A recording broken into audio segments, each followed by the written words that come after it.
Então vamos lá fazer aquela aula no estilo Cláudio Costa. É um prazer estar aqui e vamos dar continuidade ao nosso assunto, a questão da técnica.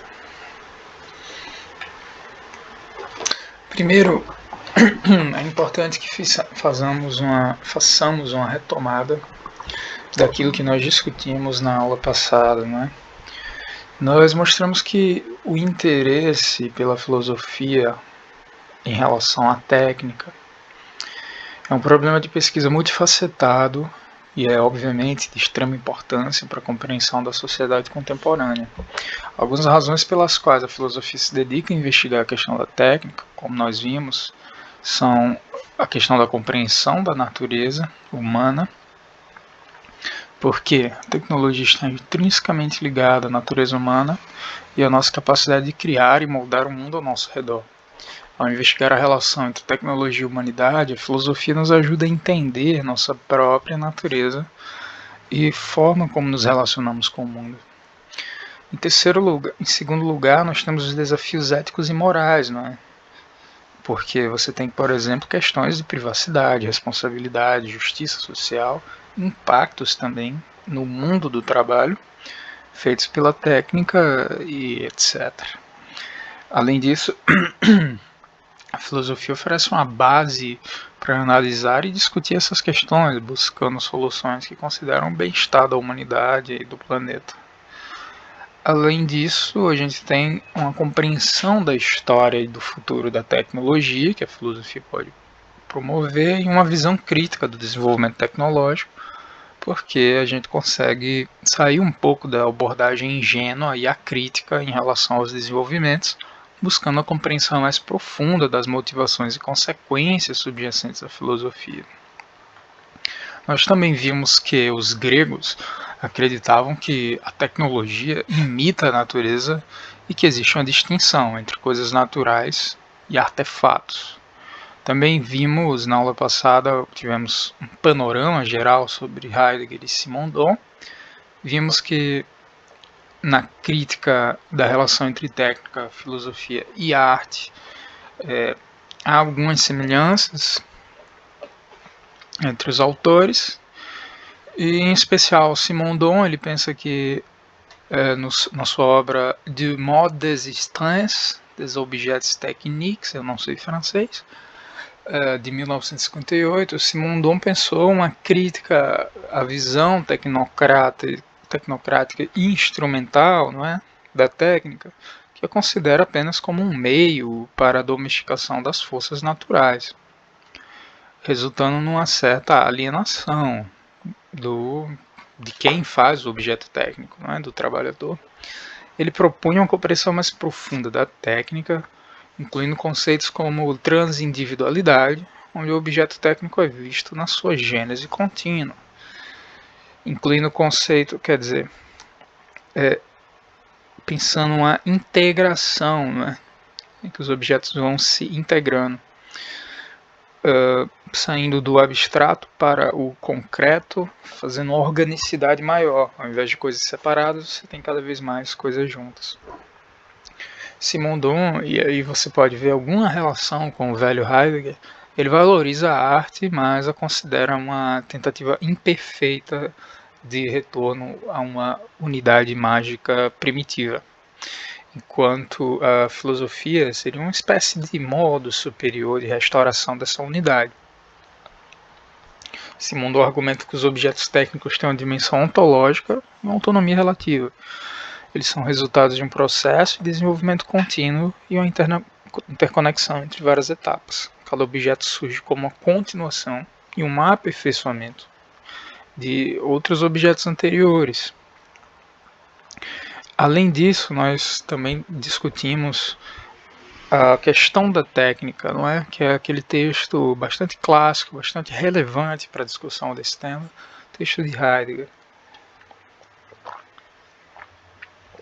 Nós vimos que ele enfatiza que a técnica é mais do que apenas um conjunto de instrumentos ou máquinas. Ela está fundamentada no desabrigar, no desocultamento E, na verdade, a palavra técnica vem do grego tekne, não é? Que não se refere apenas a um fazer manual, mas também a artes superiores, não é? A belas artes, como, por exemplo, esse vaso grego. Além disso, ela também está relacionada ao conhecimento, a um tipo de saber e uma compreensão do ser e do mundo. A técnica é um modo de desabrigar e trazer à luz o que não está à frente, permitindo que seja produzido de acordo com diferentes perspectivas. Que algo seja produzido, né? Então, nós vemos que Heidegger destaca que essa compreensão da técnica moderna não se resume apenas a um mero fazer humano ou aplicação do conhecimento científico. Em vez disso, ele destaca que a técnica moderna está enraizada na ideia de desafiar, explorar a natureza, transformando-a em um recurso disponível para o humano, especialmente em termos de energia e materiais. Ele discute como a relação do homem com a técnica é desafiadora, impulsionando a requerer a natureza para atender suas necessidades e desejos.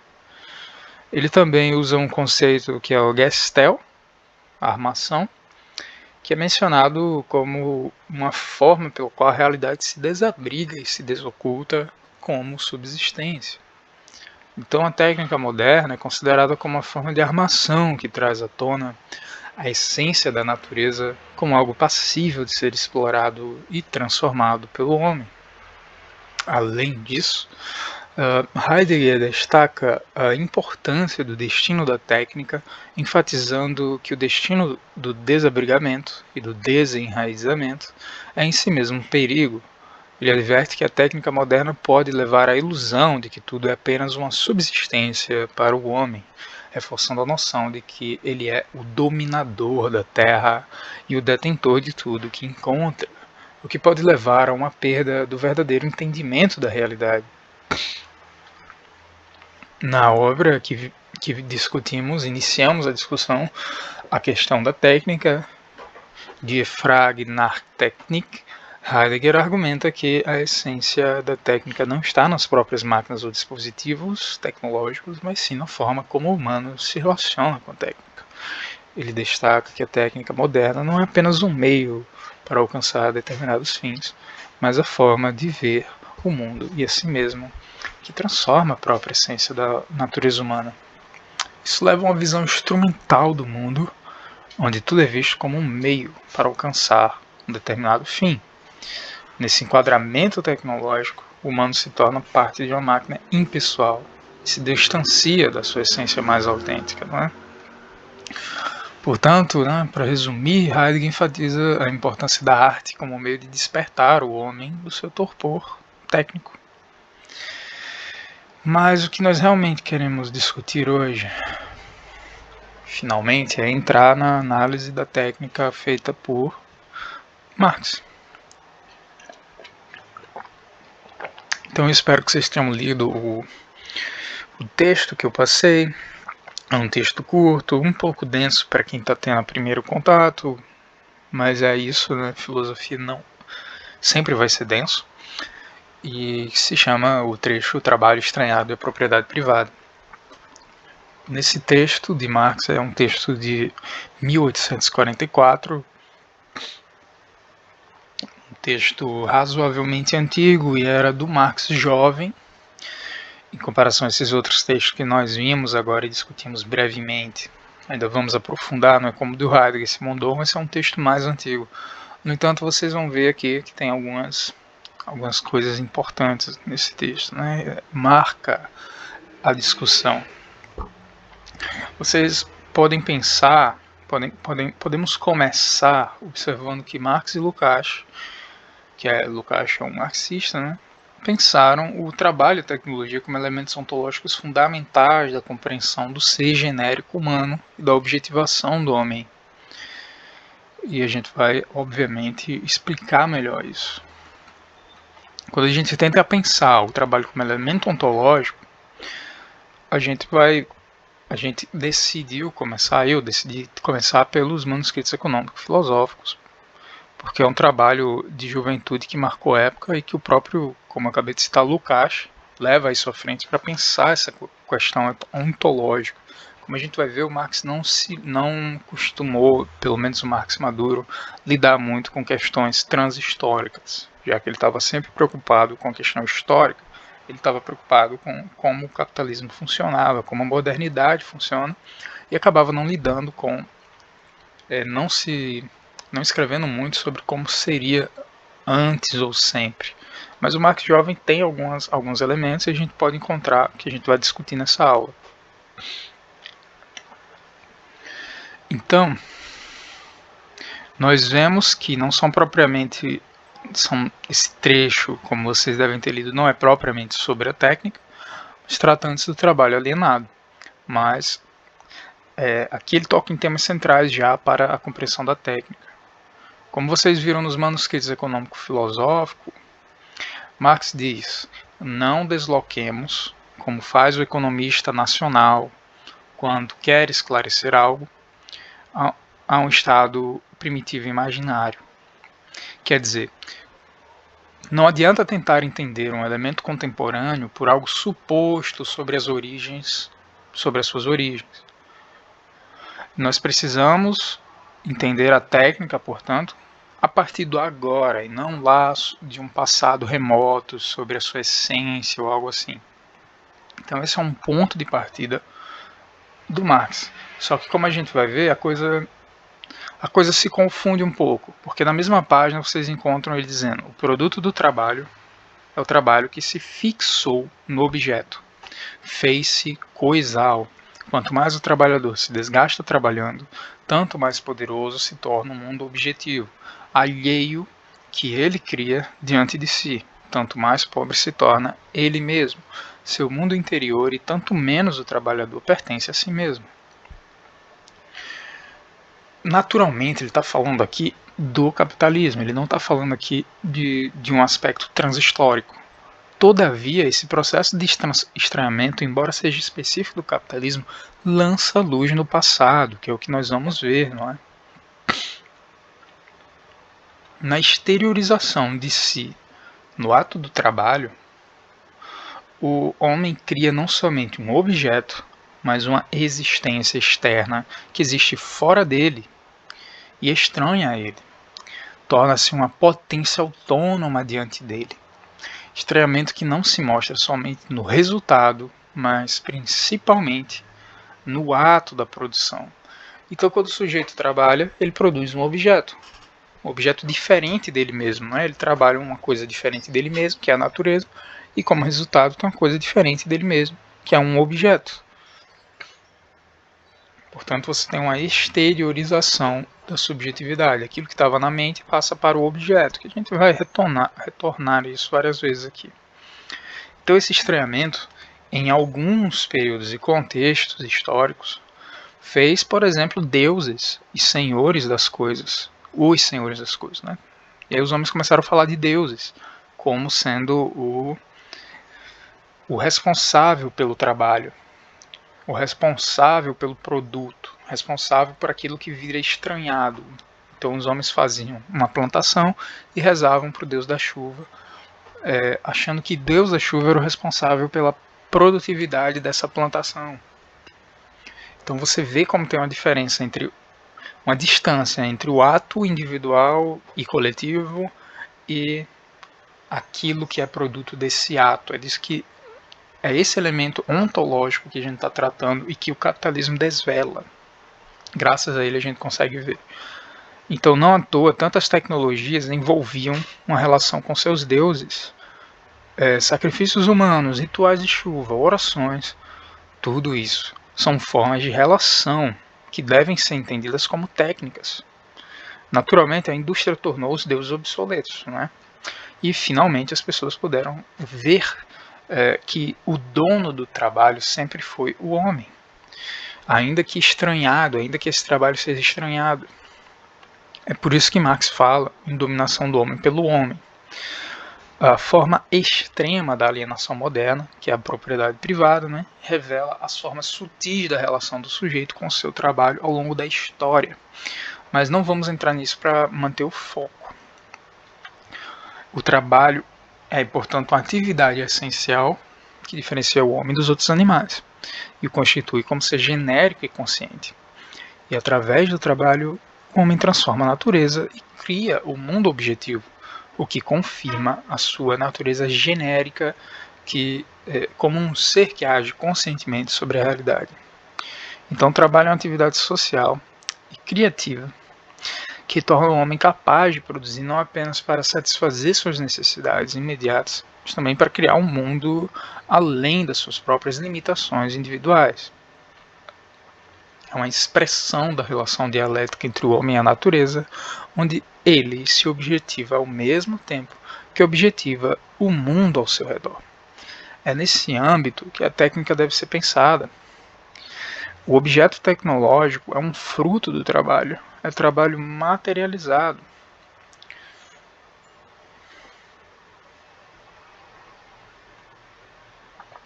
Por isso que a natureza, Marx diz, né, a natureza é o seu corpo, é o corpo do homem, com o qual ele tem de ficar num processo contínuo para não morrer. Então vemos que isso é uma consideração transhistórica, não é somente uma consideração sobre o nosso modo atual de vida. Não se limita ao capitalismo, mas explica a existência humana através do tempo, enquanto um metabolismo com a natureza, não numa contradição que opõe duas coisas distintas, homem e natureza, mas numa oposição dialética verdadeira, na qual um dos termos contém, isto é, suprassume o outro. Então poderíamos até colocar uma igualdade, homem é igual à natureza, mas é somente no capitalismo que o trabalho estranha do homem, aqui no finalzinho, estranha do homem a natureza e estranha o homem de si mesmo, de sua própria função ativa, de sua atividade vital. Retira do homem a própria natureza. Então essa oposição entre sujeito e natureza é algo contemporâneo, que você tem apenas traços disso em outros momentos históricos. Apenas agora que isso ganha existência real, essa separação. Isso ficará muito mais claro quando a gente tratar dos Grundrisse e no fragmento sobre as máquinas. Então a gente está vendo aqui que a técnica é uma relação entre sujeito e natureza, onde ele produz um objeto, um produto, uma ferramenta, algo que se separa dele. Ele pode fazer uma lança, ele pode fazer uma panela, ele pode fazer um assado. Tudo isso não são categorias tão diferentes assim. A ferramenta ajuda ele no trabalho e a comida repõe as forças dele para que ele possa trabalhar novamente. Por isso que o concreto passa para a consciência e a consciência passa para o concreto. O sujeito pensa e age no mundo. Depois, esse mundo que ele modificou é por ele pensado novamente. Ele tem contato com esse mundo modificado e o compreende novamente, e a partir disso ele pode transformar novamente o mundo. Então nós vemos que para Marx a tecnologia é uma extensão do trabalho e representa o desenvolvimento das forças produtivas da sociedade, como ele vai dizer no Grundrisse, né? As forças produtivas. A gente ainda vai explicar isso melhor, o que isso quer dizer. E aí, acontece que a tecnologia passa a ser uma expressão do poder transformador do homem sobre a natureza e desempenha um papel crucial na objetivação do ser genérico. Através do desenvolvimento tecnológico, o homem amplia suas capacidades produtivas e sua influência sobre o mundo natural, tornando-se cada vez mais consciente da sua capacidade de criar e transformar.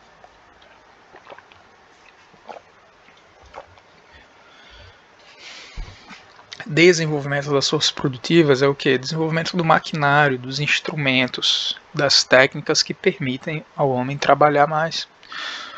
Quando você faz com a mão nua alguma coisa é mais difícil, né? Quando você faz com a ferramenta é um pouco mais fácil.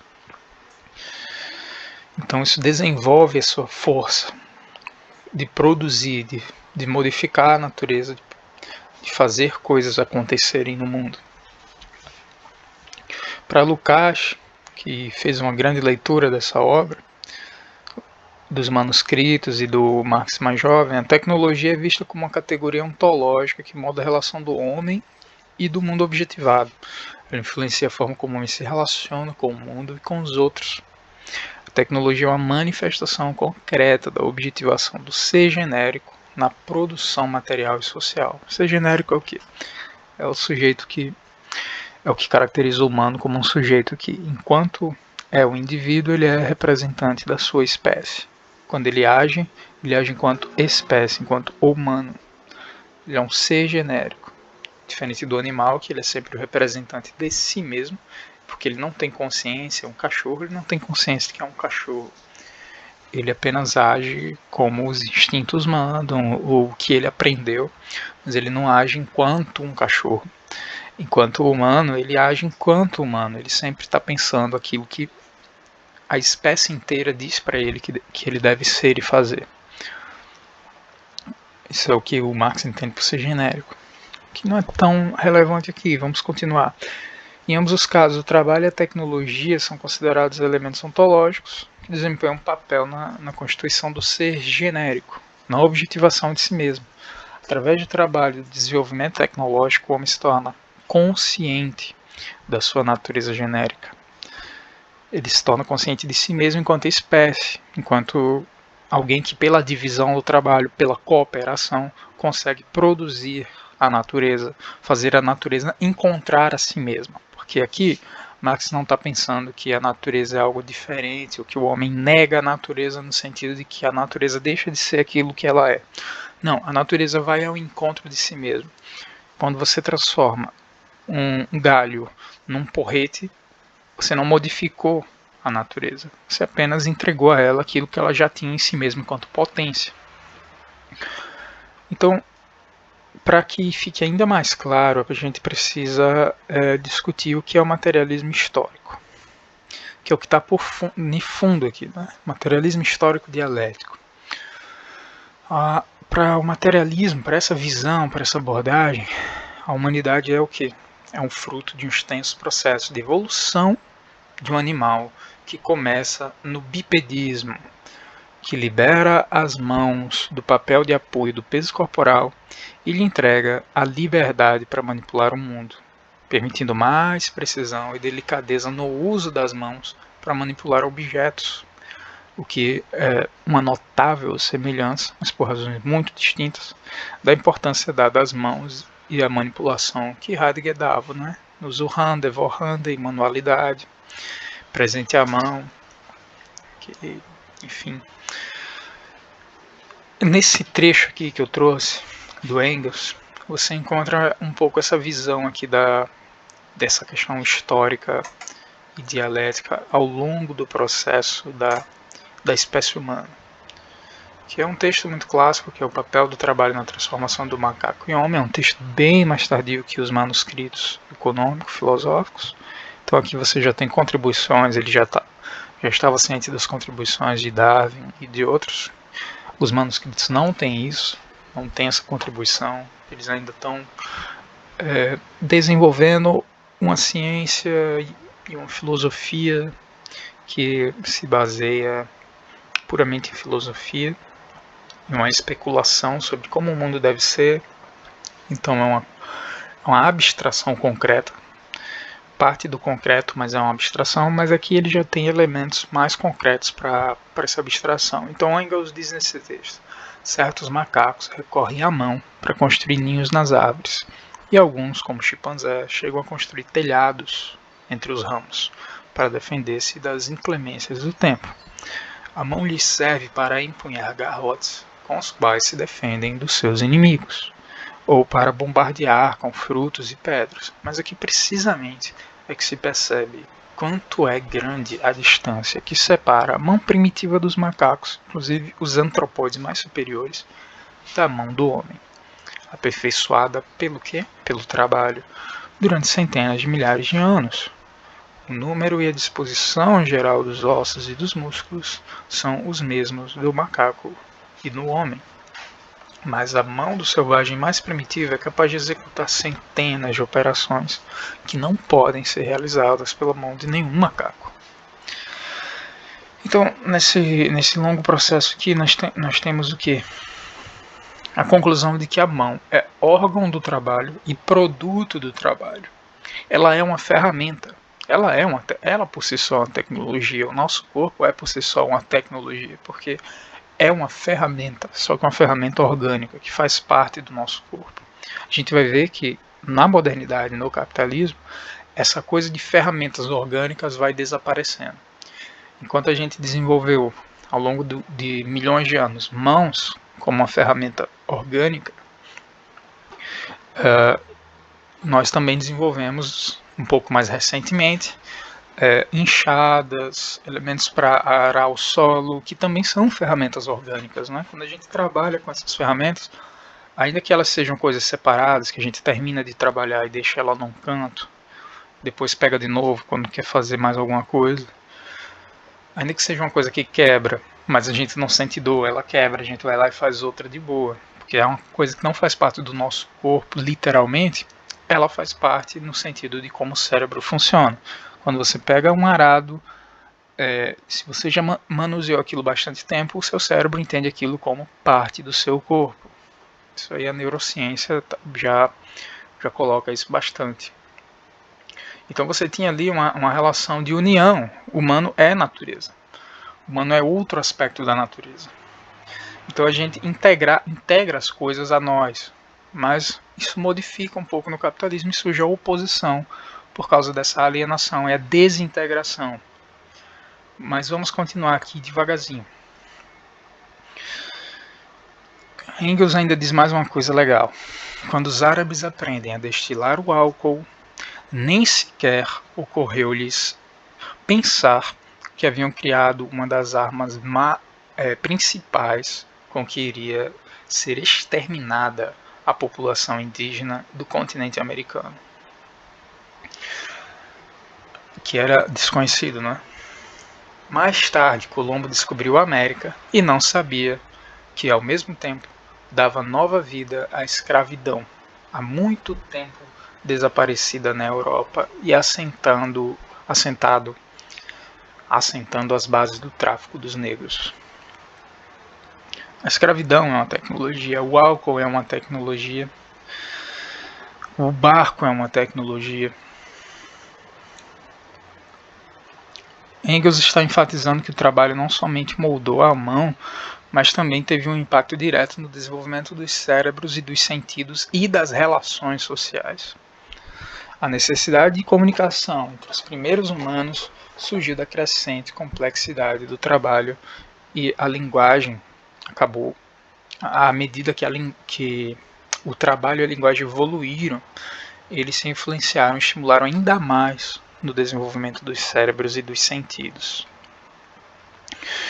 Durante a evolução dos hominídeos, uma das tendências era favorecer comportamentos cooperativos, altruístas, menos agressivos, que também sugerem que tal mudança tinha como objetivo reduzir custos energéticos do sistema nervoso, diminuindo algo que é provado, né, cientificamente, tem estudos mostrando isso, uma diminuição do dimorfismo sexual nos hominídeos, nos nossos antepassados, que indicam a redução da agressividade da espécie.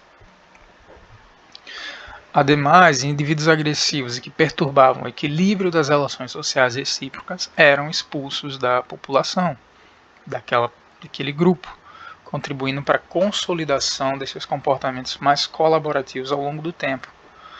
Essas são especulações que a paleontologia já fez há vários anos e há vários pesquisadores sugerindo. Todavia, no sentido muito próximo, Marx e Engels já haviam pensado esse processo evolutivo, mas não tanto através de fósseis, de provas de fósseis disponíveis na época, sim através de um trabalho filosófico, abstraindo dos elementos concretos para chegar à compreensão de elementos mais universais. Esses elementos concretos são postos em outra obra, né? Também quando eles eram jovens. antes de ter um contato tão forte e um desenvolvimento tão forte dessas ciências como darwinismo, paleontologia, você encontra na ideologia alemã uma compreensão materialista. Lá eles dizem: a história não é outra coisa senão o desenvolvimento sucessivo do homem, que produzindo a si mesmo, produz em cada nova fase um homem novo.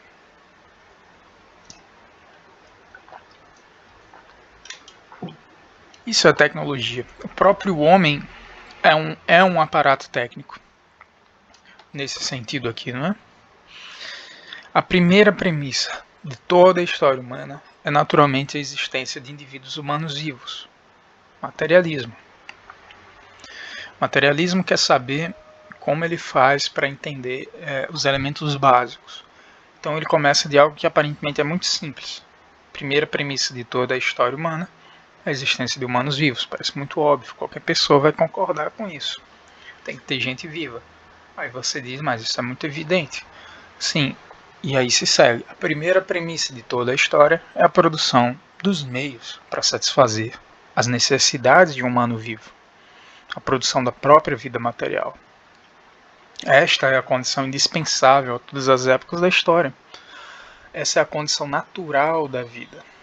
Então aqui você está vendo que Marx está pensando e o Engels está pensando o quê? Que o humano é um animal vivo, com corpo, com necessidades naturais, ele é um ser natural da natureza, é um ser gerado a partir de processos químicos, fisiológicos, celulares, e que ele precisa manter esse seu funcionamento. Aparentemente você pode pensar, poxa, mas ele tá pensando de uma forma bastante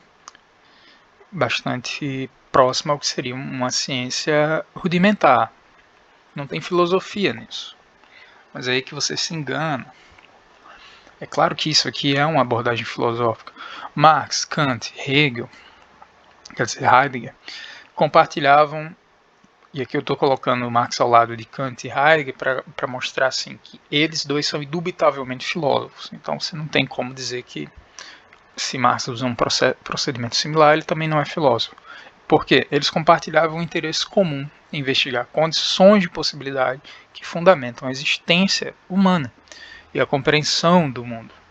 Embora suas abordagens e preocupações filosóficas sejam bastante diferentes, eles buscam entender as estruturas fundamentais que tornam possível a experiência humana e o conhecimento.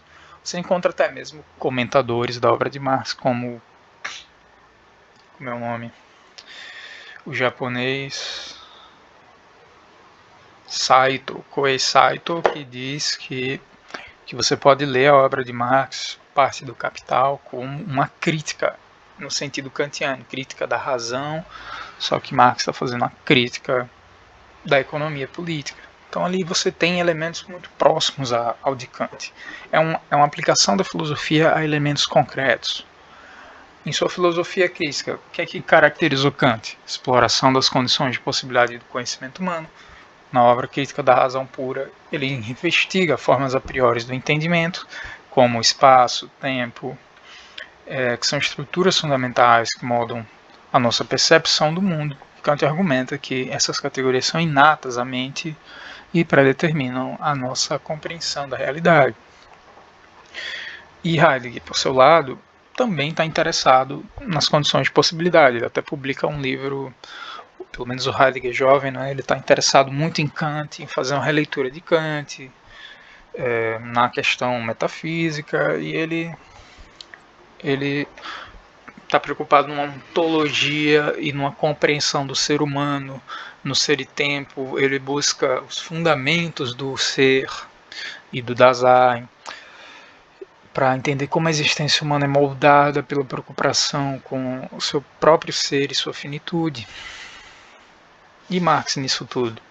Bem, como a gente está vendo, ele se concentra nas condições de possibilidade da existência humana, a partir de uma perspectiva materialista, que é a matéria, mas também a história, que a matéria é a história. E a história não como um processo linear, etc., mas como um processo dialético. Então, enquanto Kant e Heidegger se preocupam mais com a condição epistemológica e ontológica, Marx aborda condições materiais e sociais de existência humana. Todos eles compartilham a intenção filosófica de identificar e compreender bases fundamentais que sustentam a experiência e a compreensão humana em diferentes contextos filosóficos e históricos. Então, como a gente viu nesse livro A Ideologia Alemã, que é de 1847, um pouco depois dos manuscritos econômico-filosóficos, Marx e Engels realizam uma abstração concreta de uma constatação orgânica e física que permite um aprimoramento, uma compreensão da relação metabólica do homem com a natureza. Partindo do concreto, eles conseguiram entender que o homem é um animal natural que está em relação com a natureza, muito próximo depois dos desenvolvimentos de outras ciências, claro.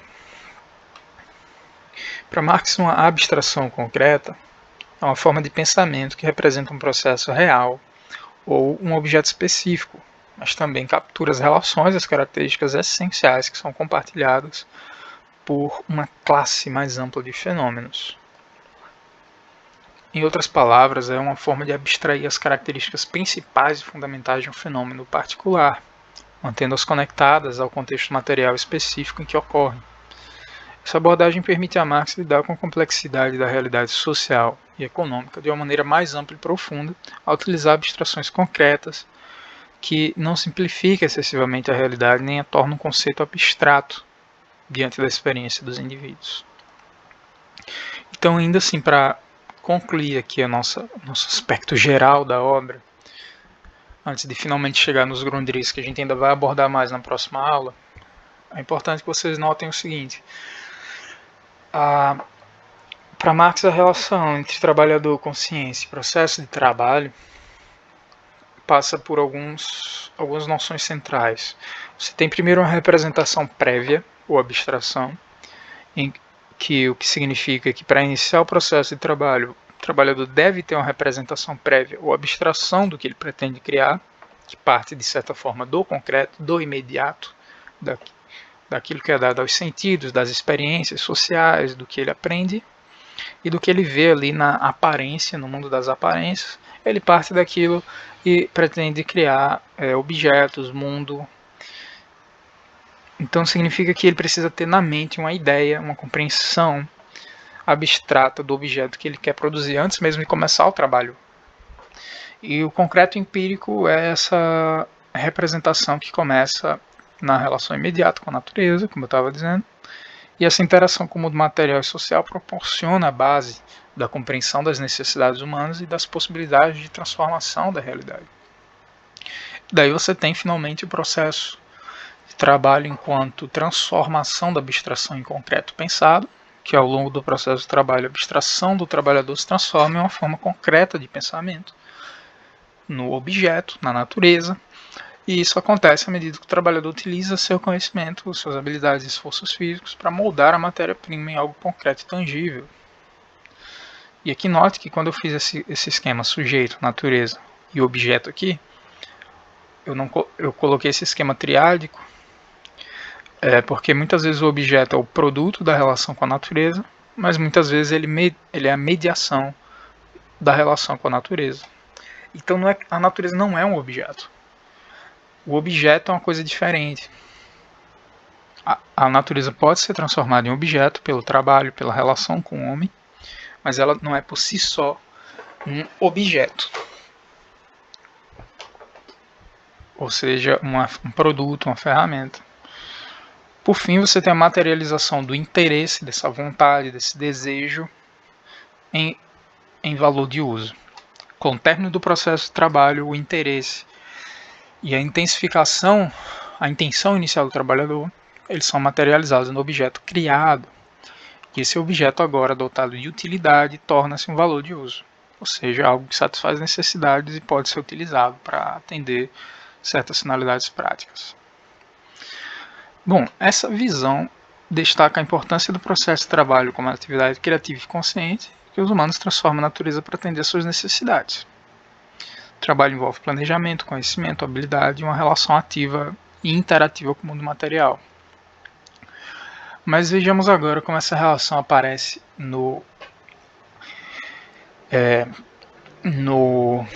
nos Grundrisse, né? Essa é uma reflexão de caráter. Esse é o aspecto transhistórico, aspecto que aparece ao longo do desenvolvimento humano, todos esses aspectos aqui, não é? É o aspecto mais abstrato da relação do humano com a técnica e com o seu trabalho, com o produto do seu trabalho.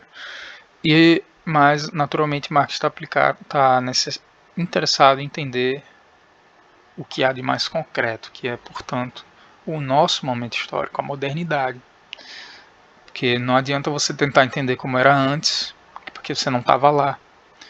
E você só vai entender o antes se entender o agora. Marx tem um princípio que é o mais complexo explica o mais simples. A anatomia do homem explica do macaco. E não precisa entrar nisso agora, só guarde essa informação. Então a gente vai finalmente chegar no que vai ser o tema da próxima aula, que é os Grundrisse. Essa é uma obra bem mais tardia, ele já está ali tentando fazer o Capital.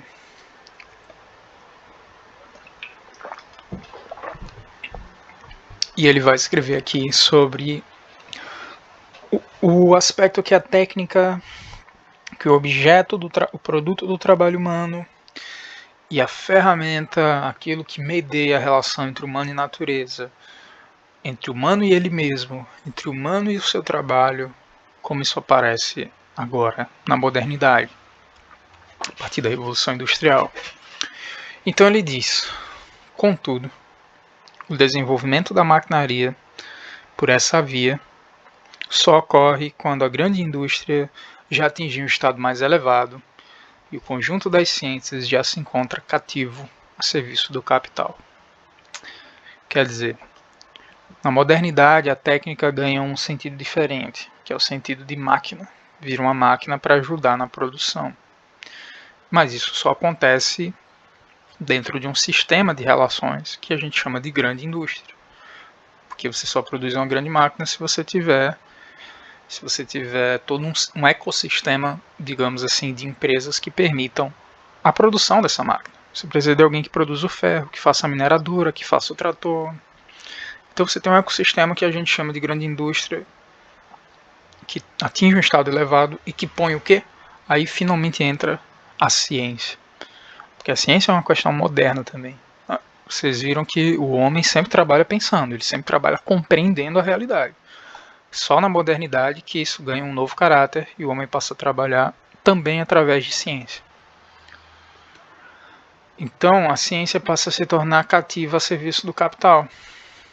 E aí a gente começa a desenvolver a maquinaria dessa forma acelerada que a gente conhece. A cada década você tem uma transformação completa nas máquinas e naquilo que passa a ser a base material da produção. Você passa de carro a combustão a carro elétrico, você passa de e-mail a chat GPT em poucos anos. A própria máquina existente já proporciona elevados recursos. A invenção torna-se então um negócio.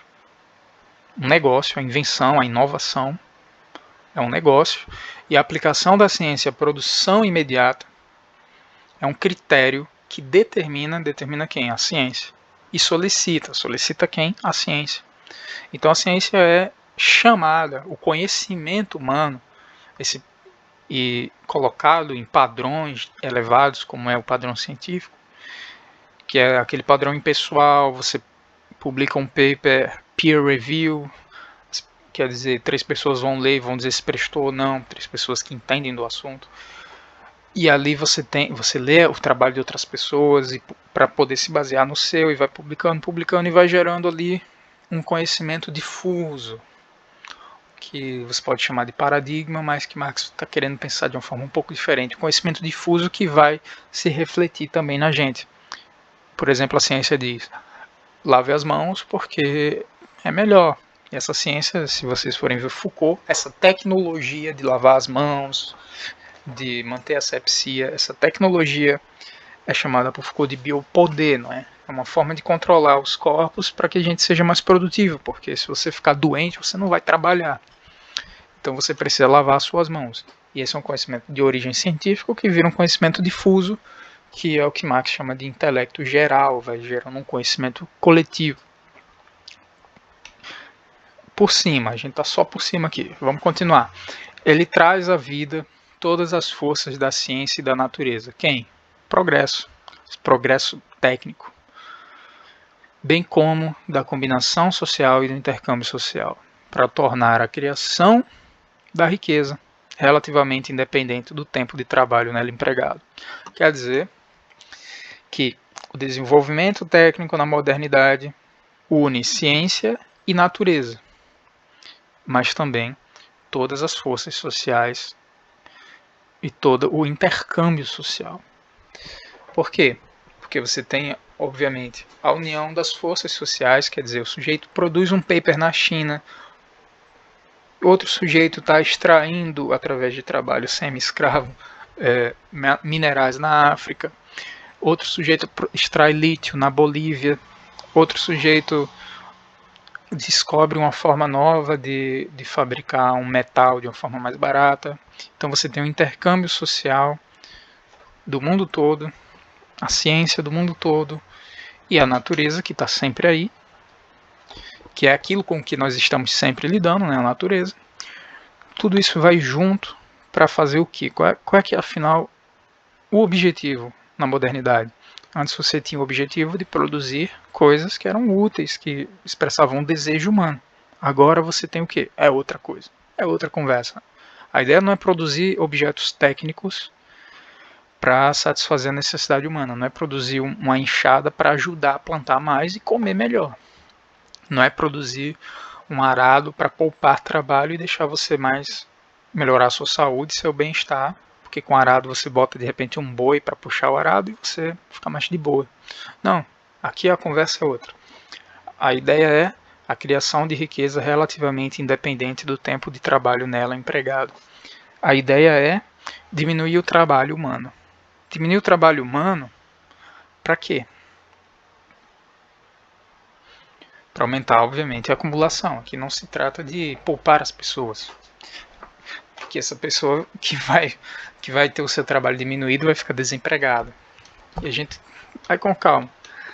Tem outra coisa importante. A natureza não constrói máquinas, nem locomotivas, nem ferrovias, nem telégrafos, nem máquinas de fiar automáticas. Elas são produtos da indústria. Material natural transformado em órgãos da vontade humana sobre a natureza e da sua atividade na natureza. Ainda tem vontade aqui, mas a vontade não é mais o valor de uso, a vontade não é mais satisfazer um desejo de um coletivo preocupado consigo mesmo. A gente vai com calma. Aqui as ferramentas, os instrumentos, a máquina são órgãos do cérebro humano criados pela mão humana, força do saber objetivada. Mas isso aqui a gente chama de capital fixo, a maquinaria. E o desenvolvimento dessa maquinaria, desse capital fixo, indica até que ponto o saber social geral, o conhecimento, deveio força produtiva imediata.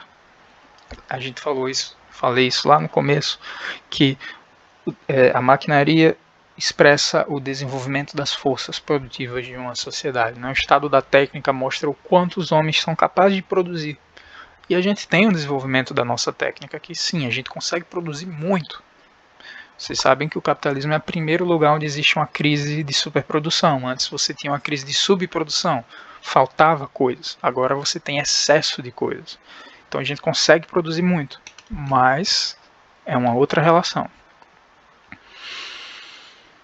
Então a técnica mostra até que ponto as próprias forças, as próprias condições do processo vital se tornaram o quê? Ficaram sob controle do intelecto geral. Intelecto geral que cria esse intelecto geral, misturando ciência e técnica e vários conhecimentos diferentes. E tudo passa a estar em conformidade com ele. Quer dizer, até um tempo as pessoas não se importavam em fazer uma cidade que circulasse ar, mas aí a ciência veio e disse, olha só, se você não circular o ar, as pessoas vão morrer, vão pegar uma doença, eles chamavam de miasma, né? Aquele ar viciado, vai ficar aquela podridão nas ruas, né? Você precisa circular um ar para que tenha saúde e as pessoas não fiquem doentes e trabalhem mais. Foucault que vai analisar isso muito bem. Até que ponto as forças produtivas da sociedade são produzidas, não só da forma na forma do saber, mas como órgãos imediatos da praxis social e do processo real da vida. Então aqui você tem um aspecto ontológico materializado na máquina, como ela é na modernidade.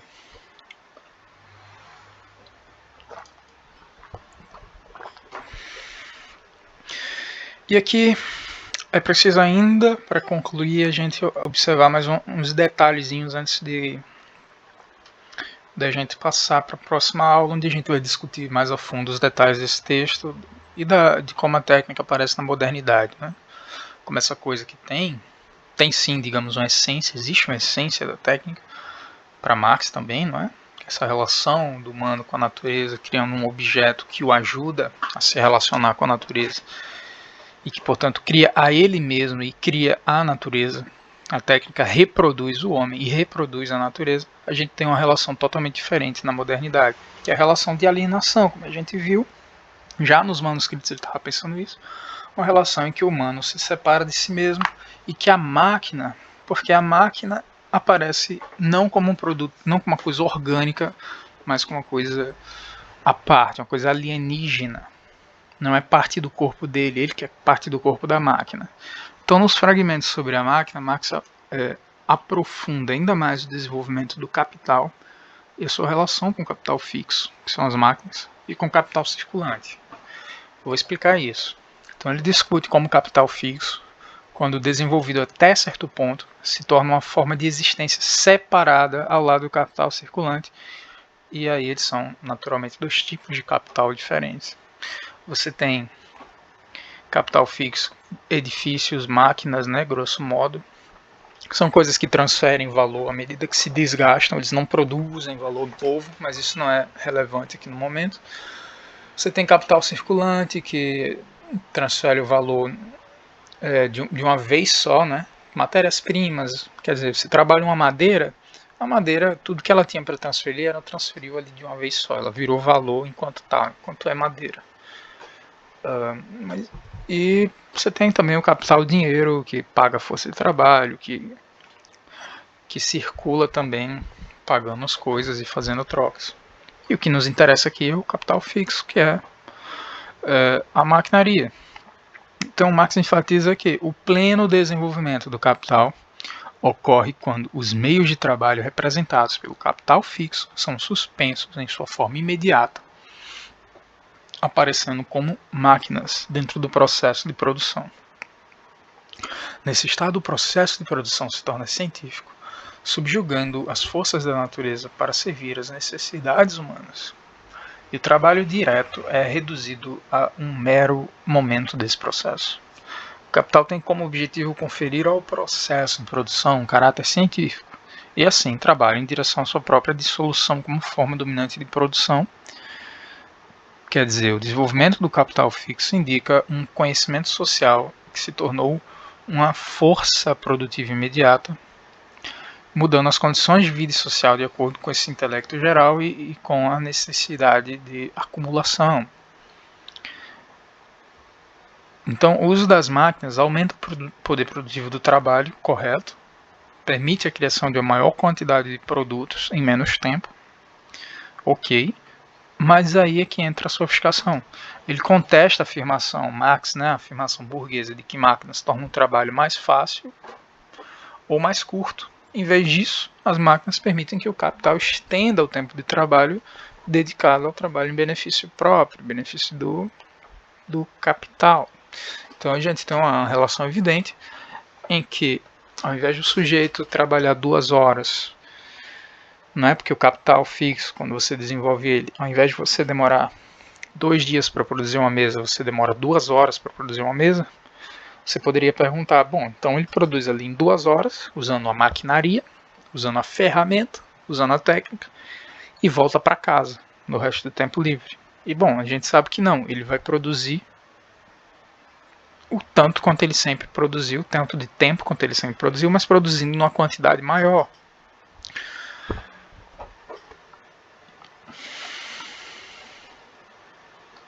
Então o desenvolvimento da maquinaria não é impulsionado para uma assistência ao trabalhador individual, mas surge como uma sobra da força onde há uma sobra da força de trabalho, substituindo o trabalho onde há um excesso de capacidade, digamos assim, de trabalho.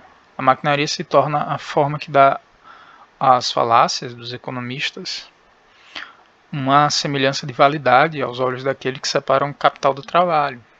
Você não pode pensar o capital como uma coisa diferente do trabalho. É somente trabalho. O papel do trabalhador passa a ser uma parte constitutiva do processo de produção, por ser um regulador e supervisor do processo industrial, controlando os processos naturais transformados em industriais. Então você tem aquilo que era natureza passa a ser indústria. E a riqueza social é agora medida não apenas pelo tempo de trabalho, mas pela apropriação do poder produtivo geral, compreendendo a natureza e a capacidade de dominá-la coletivamente. Então poderíamos dizer, finalmente, que o caráter de dominação da natureza e o caráter de pôr tudo à disposição do homem seria um momento histórico da técnica. Não é um elemento ontológico propriamente da técnica. Não é constitutivo da técnica essa relação. Claro que há diversas interpretações diferentes que podem sugerir coisas diferentes. O que eu quero dizer aqui é que é verdade que o capital mostra pra gente esse elemento de dominação mais do que em qualquer outro momento histórico. E esse elemento de separação do homem em relação à natureza, porque o homem não se integra à máquina, quer dizer, ele não integra a máquina a si mesmo, como quando ele usava a enxada e aquilo era parte do seu cérebro, ele passa a ser integrado à máquina agora. Ele é parte de um processo técnico, de um processo científico e de conhecimento geral que diz como ele deve agir, como ele deve fazer, em quanto tempo ele deve fazer. Então deixa de ser um processo orgânico, até no sentido fisiológico mesmo, como é, por exemplo, as mãos. Então se de uma enxada para uma mão você não tem muita diferença, todos ali são processos de reprodução da natureza, tanto humana quanto natural. Na maquinaria você tem finalmente a criação de um mundo realmente artificial, onde a natureza é reproduzida de uma forma diferente, não enquanto natureza, mas enquanto capital. Então Marx conclui discutindo a realidade direta da apropriação do trabalho vivo pelo capital por meio da maquinaria. À medida que as máquinas executam tarefas realizadas pelos trabalhadores, as atividades dos trabalhadores se desvalorizam e a sua luta contra as máquinas surge. Então, novamente, essa tensão entre máquina e pessoas é tão grande que a gente tem verdadeiros movimentos, como ludistas e neoludistas, em que você destrói a máquina, que você acha que a máquina é um problema. Você acha que a técnica é um problema, mas isso é um elemento contemporâneo. O capitalismo é uma contradição, porque ele busca minimizar o tempo de trabalho necessário para produzir uma coisa, né? Enquanto depende dele como única medida e fonte de riqueza. Então ele emprega o conhecimento científico e a cooperação social para tornar a criação da riqueza independente do tempo de trabalho, mas ainda precisa do tempo de trabalho para medir e manter o valor criado, criando conflito entre homem e máquina, entre homem e trabalho, homem e técnica, fazendo essas coisas parecerem distintas dele, quando são somente produtos dele. Pense como se fala no ChatGPT, nas IA, como uma entidade independente e diferente do humano, e não como um produto do trabalho. Objetivamente, o processo de reificação envolve a racionalização dos processos de trabalho industrial, resultando em esforços laborais fragmentados e trabalho desvinculado de um processo unificado. Subjetivamente, a reificação leva a uma experiência humana fragmentada, adotando uma postura passiva e objetificadora em relação aos próprios estados mentais e capacidades. A reificação, que é esse processo contemporâneo em que você se separa daquilo que você produz, capital fixo, máquinas, etc., em que as coisas não fazem parte, não formam uma organicidade, não são parte de você, mas você é parte delas. Essa é a alienação, né? Ao invés de... Porque as coisas não têm vida própria, mas elas acabam ganhando vida própria, elas acabam sendo independentes de você. E algo em relação ao que você tem que se adequar, mas se são os humanos que produzem as coisas, como é que a gente vai se adequar a elas? Não é elas que se adequam a gente? Então a reificação é isso. Ela cria um complexo de objetividade alienada independente do sujeito, que depois Lukács vai aplicar as relações sociais, objetos, interações individuais. Bem, isso foi um panorama geral, espero que tenha entendido e aproveitado, e na próxima aula continuaremos a discussão dos Grundrisse, os fragmentos sobre a máquina.